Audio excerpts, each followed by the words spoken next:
অবৈধ আওয়ামী সরকারের শাসনামলে জগন্নাথ বিশ্ববিদ্যালয়ের সামনে হরতালের দিনে বিশ্বজিৎকে নির্মমভাবে কুপিয়ে হত্যা করেছিল।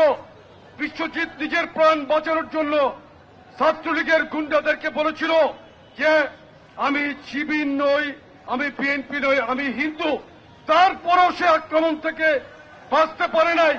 তখন কিন্তু ভারতীয় গতি মিডিয়া এটাকে পলাও করে নাই। তাদের কথিত বুদ্ধিজীবীরা, সাম্প্রদায়িক উস্কানিদাতা বুদ্ধিজীবীরা কিন্তু এটা নিয়ে কোনো বক্তব্য দেয় নাই। কল্পিতর উপকল্পের কাহিনী বলে ইন্ডিয়ার একটা উপস্থাপক আছে, বলে বাংলাদেশ থেকে শেষ হয়ে যাবে। আরে ময়ূক, বাংলাদেশ শেষ হওয়ার জন্য জন্ম নেয় নাই।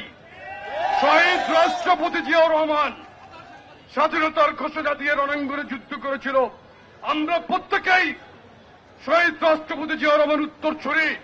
বিপ্লবের চেতনা, আমরা স্বাধীনতার চেতনা বিক্রি করি না, আমরা ধারণ করি।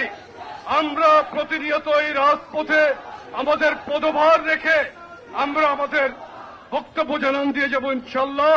সকলকে ধন্যবাদ যারা কষ্ট করে আজকে শীতের সকল উপস্থিত হয়েছেন।